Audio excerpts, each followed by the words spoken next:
भारत की ओर से ऑपरेशन सिंदूर चलाया गया और पाकिस्तान में मौजूद 9 बड़े आतंकी ठिकानों को नेस्तनाबूद कर दिया गया है, जिसमें लश्कर-ए-तौयबा, हिजबुल मुजाहिदीन, जैश ए मोहम्मद के बड़े आतंकी ठिकाने थे जहां पर इनको ट्रेनिंग दी जाती थी। लेकिन ये 9 ठिकाने ही नहीं है, ये 9 जिहादी नर्सरी नहीं है, ये आतंकी फैक्ट्री 9 नहीं है जो कि टारगेट की गई है। अभी और अटैक्स होने हैं और इस बात की जानकारी पुख्ता हो गई है क्योंकि ये जो मिशन, ये ऑपरेशन सिंदूर था, यही थमा नहीं है।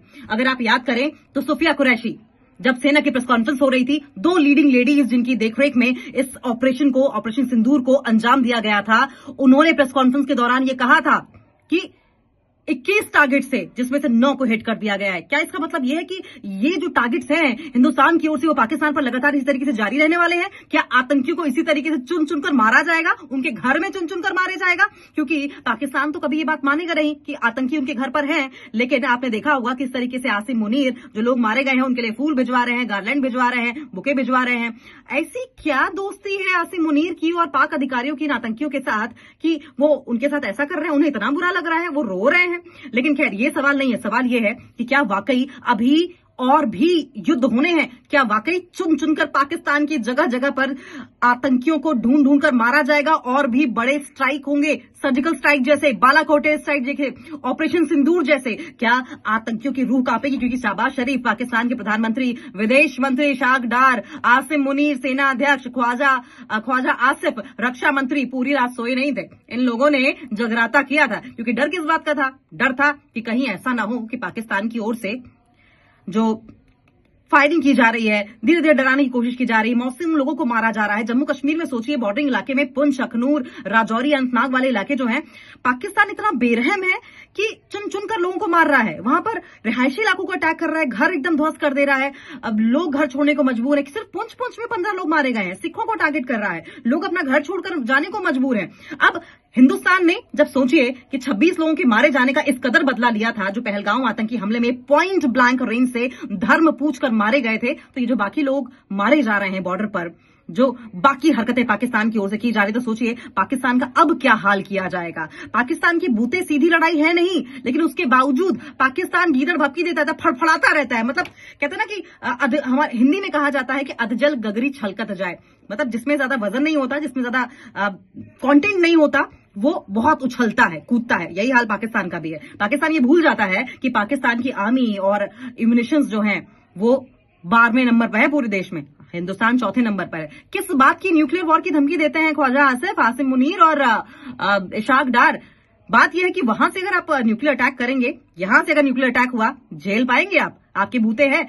अच्छा, पाकिस्तानी जो सरकार है वो तो है ही गई गुजरी, लेकिन पाकिस्तान की जो सेना है वो इतनी डरपोक, इतनी कायर है कि वो हिंदुस्तानी सेना से मुकाबला नहीं ले रही है। उन इलाकों को टारगेट नहीं कर रही है जहां पर पाकिस्तानी आर्मी के सामने हिंदुस्तानी सेना खड़ी है। वो बेचारे मजलूम लोगों को टारगेट कर रही है, साधारण लोगों का टारगेट कर रही है, जो बड़ी मुश्किल से अपना गुजर बसर करते हैं, बड़ी मुश्किल से अपने खाने को जुगाड़ कर पाते हैं, बहुत मुश्किल से एक चारदीवारी बनाई है, छत अपने लिए पैदा की है, अपने लिए छत बनाई है जिससे कि अपना जीवन गुजार सकें।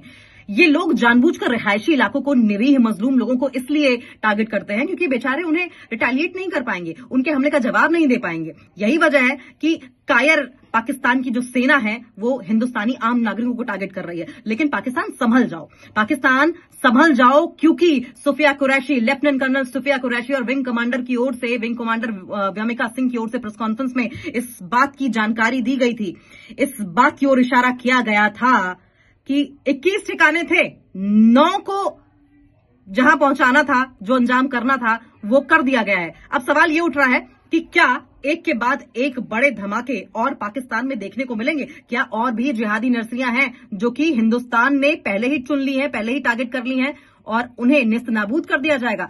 पाकिस्तानी आवाम तक की सगी नहीं है ये जो सरकार है, वो पाकिस्तानी आवाम तक की सगी नहीं है। उसकी वजह हम बता रहे हैं। उसकी वजह यह है कि हाफिज सईद, जैश ए मोहम्मद का मसूद अजहर, इसके अलावा अंडरवर्ल्ड डॉन दाऊद इब्राहिम, इन लोगों को ऐसी जगहों पे रखा गया है जो कि रिहायशी इलाके हैं, यानी कि पाकिस्तानी आवाम को ह्यूमन शील्ड की तरह पाकिस्तान इस्तेमाल करता है। और वही बात है, इन्होंने एक सबक लिया है एबटाबाद में जिस तरीके से बिन लादेन को मारा गया था। बिन लादेन एक आइसोलेटेड जगह पर था, इसलिए आसान हो गया था अमेरिका के लिए उसको टारगेट करना, लेकिन जानबूझकर इन लोगों को रिहायशी इलाकों में रखा गया है जिससे कि मारी जाए तो पाकिस्तान आवाम मारी जाए। लेकिन पाकिस्तानी आवाम भी अब ये धीरे धीरे समझ लेगी।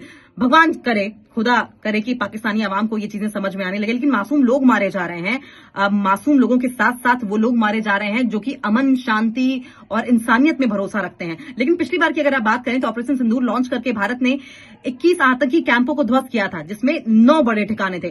क्या 9 ठिकाने ध्वस्त हो चुके हैं तो 12 बड़े ठिकाने और अभी हैं जिनको ध्वस्त किया जाना बाकी है। 100 से ज्यादा आतंकी मारे गए हैं, ऑफिशियल स्टेटमेंट है ये हिंदुस्तान की। और कहां कहां अटैक किया गया, उन 9 बड़ी जगहों में कौन कौन से इलाके हैं जहां पर आतंकी ठिकानों को निस्तनाबूद कर दिया गया है। 9 में से 21 जो हम आपको बता रहे हैं, सवाई नाला, सैयदना बिलाल, मकसरे अक्सा, चेलाबंदी, अब्दुल्ला बिन मसूद, दुलई, गढ़ हबीबुल्ला, बतरासी, बालाकोट, ओघी, बेई, सेंसा, गुलपुर, कोटली, बराली, डुंगी, बरनाला, महमूना जोया, जरजल, मुरीद के बहावलपुर। ठीक है, ये तो आपने सुन लिया।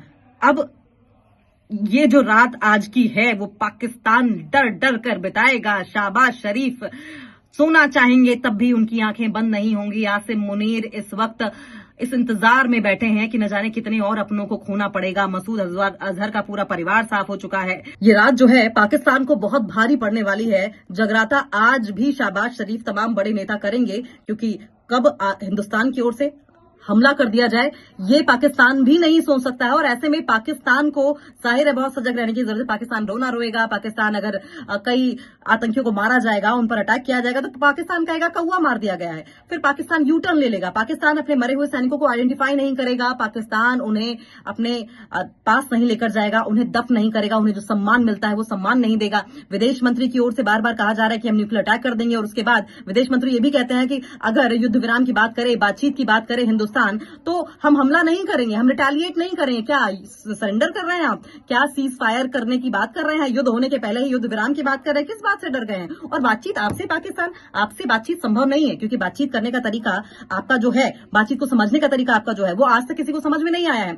युद्ध विराम को लेकर, बातचीत से मसले को सुलझाने को लेकर हिंदुस्तान ने कितनी बार कोशिश की है, कितने दशकों से कोशिश करता आया है, लेकिन पाकिस्तान को ये बात समझ में नहीं आती। पाकिस्तान को आतंक की भाषा समझ में आती है, क्योंकि पाकिस्तान तो कौमी जंग है, उसे कोई फर्क नहीं पड़ता। कोई आम इंसान मारा जाए या ना ही मारा जाए, इससे कोई फर्क नहीं पड़ता। पाकिस्तान को अमन, शांति, चैन से कोई फर्क नहीं पड़ता। तो किस बात की बातचीत आपसे की जाए? आप वो देश हैं जो खून खराबे में बिलीव करते हैं, आतंक फैलाने में बिलीव करते हैं, आतंक को पालने में बिलीव करते हैं। आप वो देश है जो झूठा रोना आप यूएनएससी और यूएन में जाकर गाते हैं। चीन और यूएस को बरगलाने की कोशिश करते हैं, और उसके बाद खुद ही इंटरनेशनल फोरम पर एक्सपोज हो जाते हैं, और फिर गिड़गिड़ाते हैं, कभी गीदड़ भभकी देते हैं, कभी वॉर की बात करते हैं, और फिर रो धोकर जैसे तैसे युद्ध पर आ जाते हैं। गलत बयानबाजी, फॉल्स नैरेटिव फैलाने की कोशिश करते हैं। लेकिन पाकिस्तान, वार्निंग है, 9 ठिकानों पर अटैक हो चुका है, 12 ठिकाने और बाकी हैं। आज की रात भारी है, आपकी रात आपके यहां रत जगह होने वाला है। इंतजार कीजिए क्या हाल करेंगे हम।